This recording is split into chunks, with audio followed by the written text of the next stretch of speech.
Olá! Em junho de 2019 foi criada na UFRJ uma comissão de coletivos negros chamada UFRJ Negra. Essa comissão é fruto do esforço de vários grupos estudantis que há muito tempo vêm se organizando, se aquilombando, buscando se fortalecer e se identificar. Ao todo, 14 coletivos compõem a UFRJ Negra. Esses grupos têm movimentado o espaço universitário, realizando uma série de ações culturais e políticas em combate ao racismo. Para conhecer essa juventude e apresentar as suas ideias, convidamos alguns representantes para um debate. Estão aqui ao meu lado Samara Kister, estudante de Ciências Biológicas, representando o coletivo negro EBI.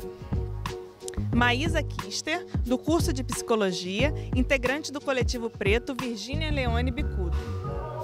Ana Elizabeth Soares Rodrigues, do curso de Enfermagem, representando o coletivo negro de Enfermagem Mary Sicol.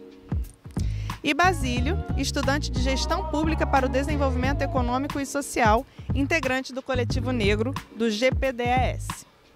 Olá, boa tarde, sejam bem-vindas e bem-vindo. Eu queria então pedir para vocês apresentarem os coletivos de vocês e contar um pouco em qual contexto que eles surgiram.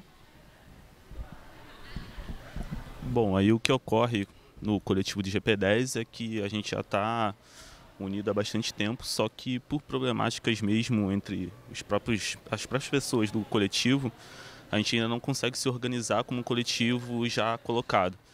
Mas a gente trabalha de modo que a gente troca informações, a gente passa a saber mesmo entre nós dentro de um grupo, dentro de um agrupamento nosso que a gente acabou criando.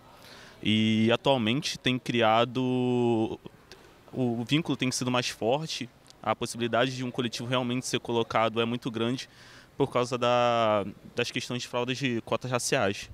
Então a gente tem se unido muito em prol dessa questão.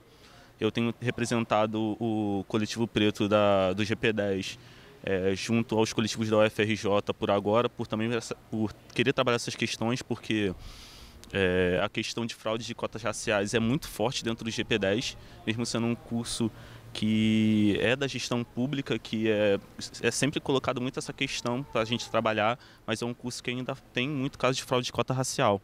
Então a gente tem trabalhado meio que nesse âmbito e agora está para ocorrer mesmo uma colocação, estabelecer um coletivo negro para o GP10 mesmo.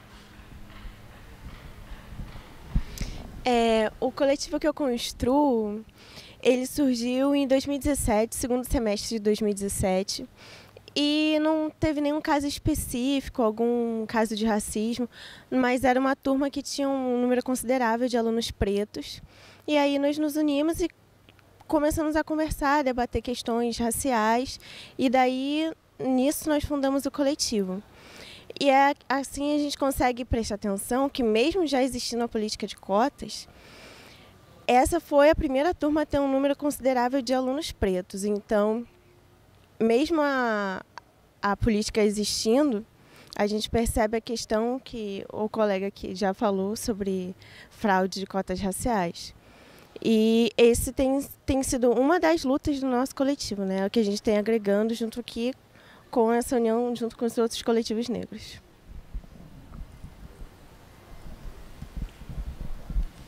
Então, o nosso coletivo na biologia, ele começou em 2015 e foi por causa de um ato de racismo dentro do centro acadêmico, porque foi em novembro, um grupo de alunos negros decidiu organizar uma festa para não passar em branco, literalmente, para não passar em branco o dia da consciência negra. E aí aconteceu que os alunos, estudantes brancos, quiseram se meter na festa, quando na verdade eram os alunos negros que estavam organizando e não tinha que branco nenhum se meter. E aí começou a ficar muito claro o racismo que estava acontecendo ali. A galera montou um grupo no Facebook para começar a discutir essas questões, e aí decidiram fazer reuniões deliberativas e de estudos de 15 em 15 dias, tipo, ia revezando entre as duas, e aí decidiram criar o coletivo com o estatuto e todas as coisas, e com isso A outra coisa que ajudou o coletivo a ser formado foi um professor ter sido extremamente racista com um dos integrantes, e foi mais um impulso para o coletivo começar a se organizar, e estamos aí até hoje nessa luta antirracista dentro do Instituto de Biologia. O meu coletivo de psicologia surgiu em 2017.2 também. Aí estava em novembro e aí tiveram 3 casos de racismo na mesma semana, assim, tipo, tanto de professores quanto de alunos apresentando trabalhos racistas. E aí já tinha um grupo do pessoal que eles se reuniam, mas tipo, eram tipo um grupo de amigos que tinham coisas em comum, serem pretos e sofrerem racismo dentro da universidade. E aí, a partir desses 3 episódios, um seguido do outro, eles começaram a montar o coletivo mesmo. E aí, em 2018.1, eles já apresentaram para os calouros o coletivo certinho e tal. E também eles lutaram pelas cotas e bolsas na pós, porque tinham muitos alunos se formando e precisando disso. E aí foi assim que surgiu o coletivo. E aí a gente fala muito sobre fraude de cotas também, e a gente tem uma disciplina. Você está falando, né, dessa disciplina. Então, quais são as ações que os coletivos de vocês têm feito, né, e como é que tem sido a aceitação da universidade, né, diante dessa luta antirracista? Então, tipo, toda vez que tem algum caso de racismo totalmente exposto dentro do instituto, a gente faz alguma ação. Por exemplo, ontem mesmo teve um caso de uma professora falando que alunos cotistas escrevem mal na frente dos alunos cotistas. E aí, assim como em 2017, a gente já está combinando de ir em peso para essa aula e dar uma aula para ela de que alunos cotistas, na verdade, escrevem muito bem. E aí são esse tipo de ações que a gente faz, e também a gente conseguiu montar uma disciplina para o coletivo. Então a gente pediu para um professor assinar, porque na psicologia ainda não tem professor negro. A gente pediu para um professor assinar, e aí toda semana a gente leva um convidado para dar aula para gente sobre psicologia preta, ou filosofia, sociologia e matérias que dialogam com a nossa área, no caso.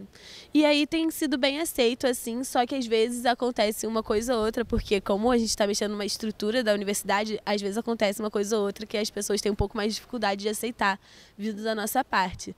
Por exemplo, esse evento que a gente está fazendo amanhã, né, esse festival, está tendo bastante dificuldade, porque a galera não entende muito para que serve, sabe? Mais alguém quer falar sobre como tem sido, né, lidar com isso na universidade?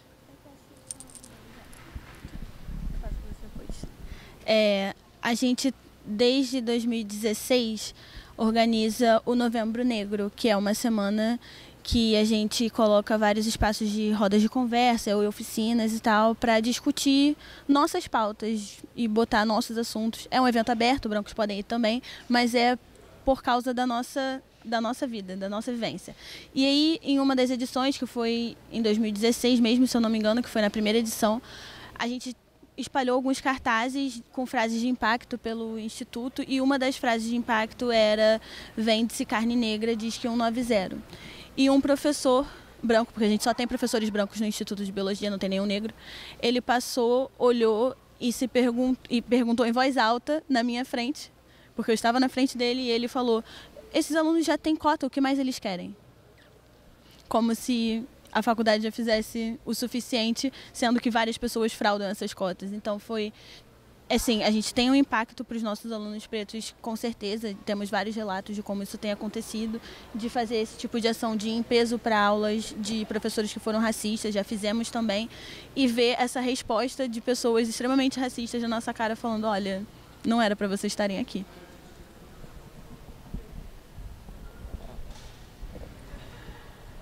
Assim, o que eu tenho para acrescentar mais é a colocação de como o GP10 está lidando agora com essas questões de fraude de cota. Está se abrindo muita discussão. A gente sempre, às segundas-feiras, a gente tem um espaço para poder debater sobre diversos assuntos. E, normalmente, às segundas-feiras, agora as pessoas têm levado questões realmente raciais para a gente poder discutir. Mas, para além disso, também a colocação do GP10 já está estabelecendo uma matéria para poder discutir, que se chama Estado e Raça, que vai ser ministrada pelo professor Renato Emerson, que é o único professor preto do GP10, o que é uma grande vitória para os alunos pretos de lá, porque é uma voz muito ativa de movimentos negros e também para discutir questões urbanas que também nos perpassam muito. Então, eu acho que essa é a colocação que o GP10 está fazendo agora, mas por parte dos alunos ainda tem um enfraquecimento dessa imposição de algumas coisas, né? Porque no ano passado a gente ainda conseguiu fazer um Novembro Negro, na qual a gente conseguiu colocar nessa segunda-feira pelo menos 2 palestras para a gente poder discutir realmente questões raciais, fraude de cotas também, que já era uma relação que a gente queria debater antes, mas também questão de criminalidade e questões em geral mesmo da vivência da negritude. Só que esse ano a gente já vê um enfraquecimento, já não tem mais essa colocação do Novembro Negro, e também até por uma gestão que agora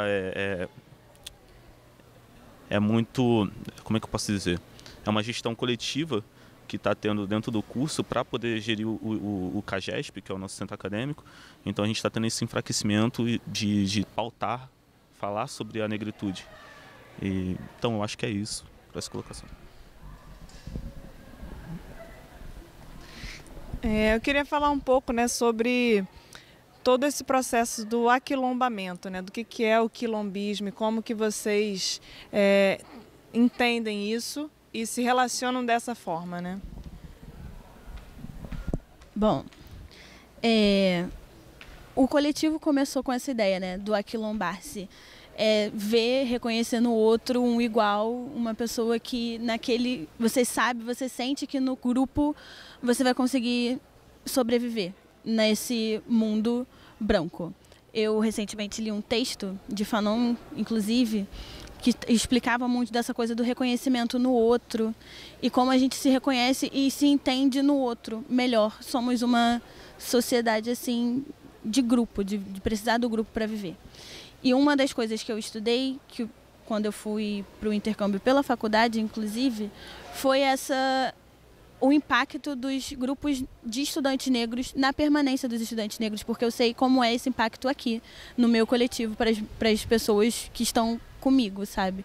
E uma delas foi uma menina que eu sempre dou o exemplo dela porque foi um grande exemplo para a gente no coletivo, que estamos juntos sempre e acabamos criando laços, né, de amizade mesmo, de irmandade, e ela estava lutando para conseguir defender o mestrado dela, porque o mestrado dela era de etnobotânica e a sabedoria dos povos de terreiro sobre botânica. E isso, dentro do meio científico extremamente tradicional que é a biologia, foi muito difícil de conseguir.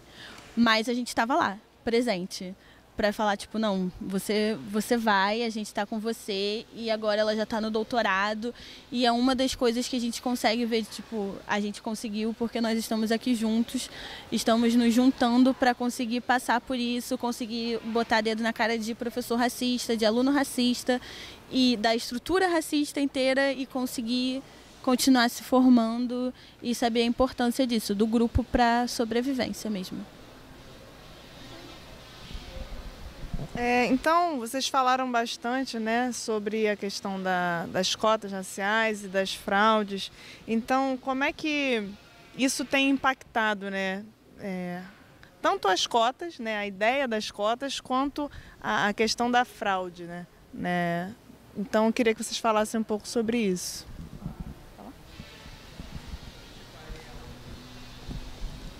Na questão das fraudes, assim, a gente tem discutido muito. A gente leva em questão que a gente está no curso de gestão pública. E a partir do momento já que tem fraude, a gente pensa como é que vai ser esses futuros gestores, esses que fraudaram a cota. Eles que vão estar governando, eles que vão estar gerindo isso tudo. Então a gente vê uma problemática muito grande.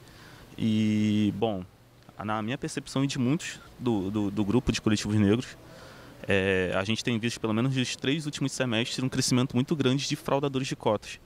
Passou a ser uma questão que já não importa muito para essas pessoas, aparentemente, né? Não importa muito se ela vai entrar por cota ou se ela não vai entrar. Ela quer entrar e tirar uma vaga de um pretinho, uma pretinha que poderia estar ali no lugar, né? Então, na nossa visão, a gente pensa muito em como é que é a mentalidade dessa pessoa, como é que ela não tem noção do que ela está fazendo, ela não tem noção do impacto, se ela faz mesmo por maldade, é sempre uma discussão muito grande que a gente leva. Mas a percepção nossa é sempre pensar, é essa pessoa que vai gerir o nosso país futuramente.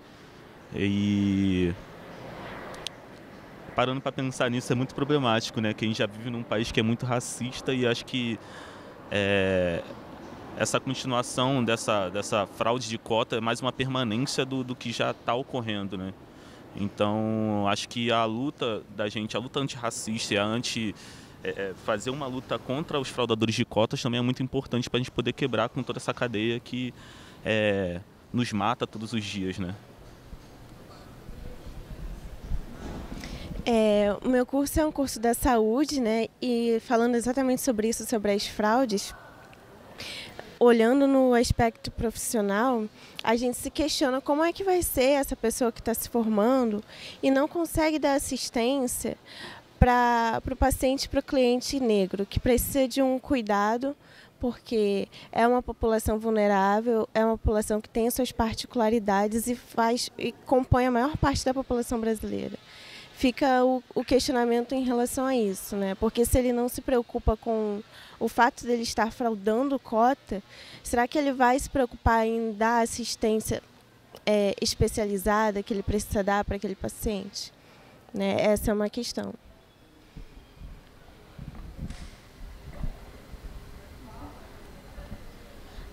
A gente discute bastante na psicologia como é que fica a saúde mental, né, sempre, desses fraudadores. E aí, tipo, tem tido o curso, né, da comissão dos coletivos negros justamente para formar a banca de aferição, né? E aí tem toda uma discussão por trás, que é a discussão do colorismo. Então, quem são essas pessoas negras? E aí eu acho que isso que a gente sempre discute lá no coletivo, que é, tudo bem, quem são essas pessoas negras que a gente quer que entre, sabe? E quem são as pessoas? Porque é isso, às vezes a gente lê como negro aqui, mas a pessoa não se lê, ou às vezes a pessoa se lê e a gente não lê, sabe? E aí essa é a discussão que a gente tem procurado ter também, para ter cuidado ao julgar ou averiguar uma pessoa, sabe? E também é essa nossa preocupação com o futuro da nossa profissão, sabe? Porque se a pessoa não tem noção que o tom da cor da pele dela interfere diretamente na saúde mental dela, fica um pouco difícil dela ser uma profissional boa ou capacitada. E vocês têm alguma proposta que vocês trabalham dentro dos coletivos para trabalhar essa questão das fraudes, ou impedi-las, ou tem alguma coisa que vocês pensam sobre isso? Bom, o que a gente tem feito atualmente é esse curso, né? A gente tem o curso de heteroidentificação para a comissão dos coletivos e outras pessoas, porque foi delimitado que precisam ter pessoas brancas na banca também, então o curso está acontecendo e é uma das coisas, né, para evitar a fraude. Mas para os que já fraudaram, a gente simplesmente denuncia. Pega foto, manda mesmo e denuncia, porque a gente da biologia já não tem tanto essa preocupação com a saúde mental. Chegou aqui, já está aqui, está quase terminando o curso, mas foi fraudador, para mim pouco importa, tem que ser denunciado. Aí a gente tem, na biologia, lá no nosso coletivo, tem denunciado essas pessoas. E aí, se a comissão vai achar ou não vai achar que essa pessoa é branca, o nosso papel a gente fez, entendeu? É isso, a gente denuncia, óbvio, e aí a gente fica preocupado com a saúde mental da pessoa, mas a gente denuncia, no final das contas. Então, toda vez que sai lista tanto de aprovados e às vezes os não aprovados também, porque começou agora essa movimentação toda, a gente sempre confere as listas e aí vê a pessoa pessoalmente. Então, às vezes, antes da matrícula ou durante a matrícula, dá para denunciar ainda e a vaga não ser perdida, porque tem isso também, a pessoa às vezes entra e perde uma vaga. Então, a gente tenta denunciar antes para ver se volta logo e a gente consegue recuperar essa vaga antes que seja perdida para outra pessoa. E a gente também procura conversar com a pessoa para ver se ela entende mais ou menos o que ela fez, sabe? Para não ser só uma punição.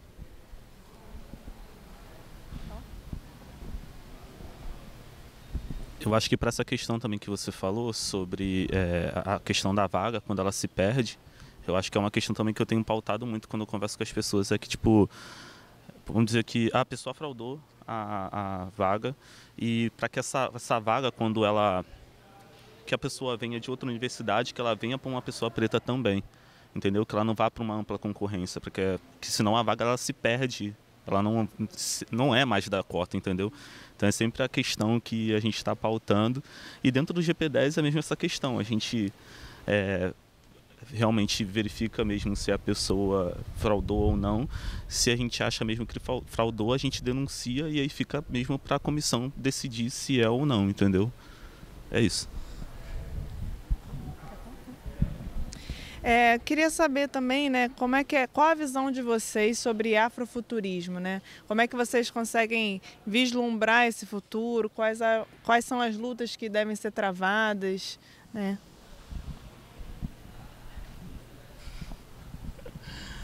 Então, a questão do afrofuturismo para mim é muito presente, ainda mais agora, né? Nesse período que eu estou passando, porque a colocação mesmo do afrofuturismo é uma quebra de paradigmas, né? Quando a gente, pelo menos eu quando eu era pequeno, sempre quando eu via filmes dos anos 80, era sempre uma colocação de que o futuro era um futuro branco, e poucas vezes falava do homem preto ou da mulher preta, enfim, dentro desse mundo tecnológico, né? Então a minha colocação agora é sempre discutir, levar para a mesa de debate mesmo, a gente falar onde está o preto nesse futuro. Porque atualmente a gente discute muito nossa ancestralidade, eu acho muito importante, trabalho muito, mas acho que a gente também precisa pensar como é que vai ser o nosso futuro junto dessa ancestralidade. É uma questão sempre que eu pauto.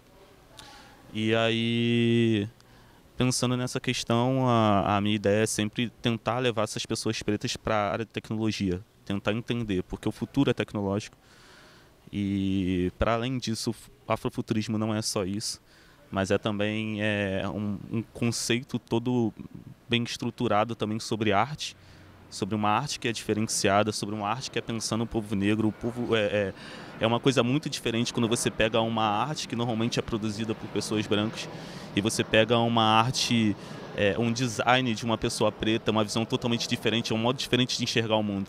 Então o afrofuturismo é muito para além do que as pessoas pensam de só área tecnológica, mas é para artes, é uma quebra de paradigmas, é um afastamento do mundo ocidental, entendeu?